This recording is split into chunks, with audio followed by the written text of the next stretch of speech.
Начнем с того, что, я полагаю, вам, в общем-то, известно, почему именно на этом месте 20 августа 1981 года открыт комплекс-монумент «Вечная слава». Потому что на этом все знают. Тогда я коротко скажу. Нет, я скажу, конечно. Просто коротко. На этом месте именно вот находился городской военкомат. Не республиканский, я по ошибке в одной из статей написал республиканский. Не республиканский, республиканский был в другом месте. Городской военкомат. Длинное такое барачное здание, оно тянулось вот почти до нынешнего Министерства образования. Тогда его не было, впрочем.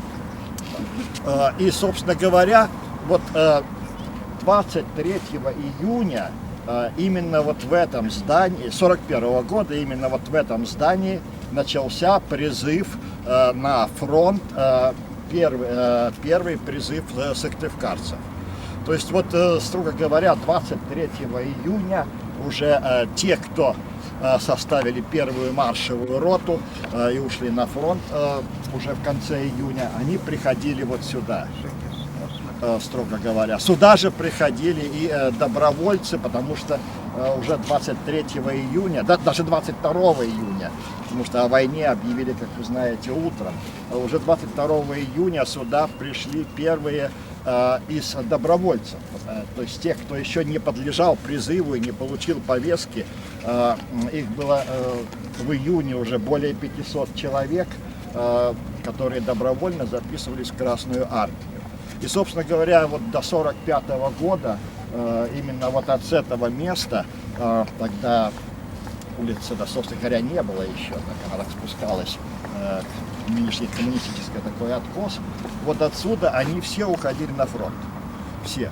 Всего из Сыктывкара и из пригородных вот мест ушло, по одним данным, я нашел две цифры. Сперва 10 тысяч человек, последняя цифра 13 900 человек.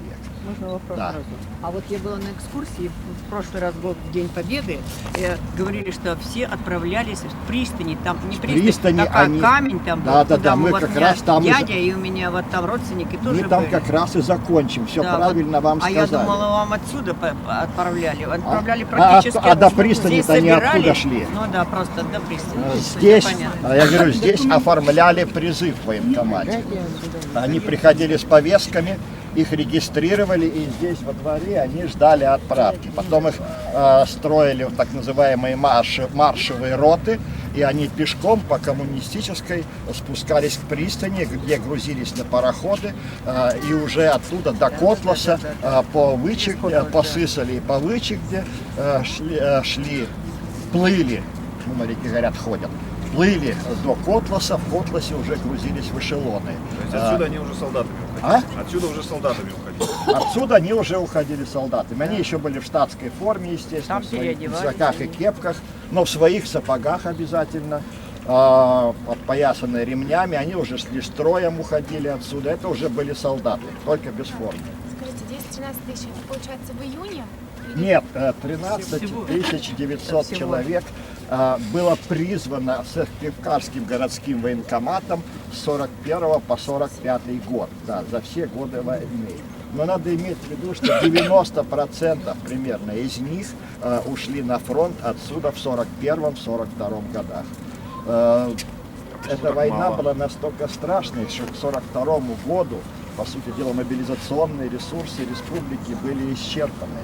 И призывали уже совсем немногочисленных, новеньких, вот, которые по годам проходили. А первые вот, запасники, которых призывали из запаса, подлежавшие призыву, 90%, то есть почти 10 тысяч, ушли в 41-42.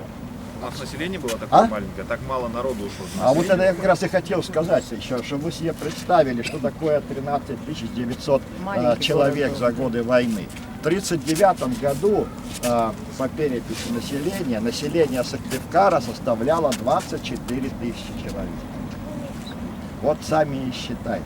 Конечно, эти 13 тысяч это не только горожане, это и призывники из ближайших районов, которые уходили через городской военкомат. Формально эти поселения не входили в городскую черту. Но все равно получается, что почти половина, то есть практически все взрослое мужское население Сыктывкара, почти все, ушло отсюда на фронт. Чтобы вам сразу, потом я цифру еще назову, до 46 года в Сыктывкар вернулось 2100 демобилизованных. Повторяю, это не вся разница, не все погибли, кто-то просто не вернулся после войны в город, всякое, у людей разная судьба. Но вот эти две цифры, 13 900 и 2100 человек, показывают, ну, насколько эта война была страшной для нашего, в общем-то, маленького, глубоко тылового города в то время.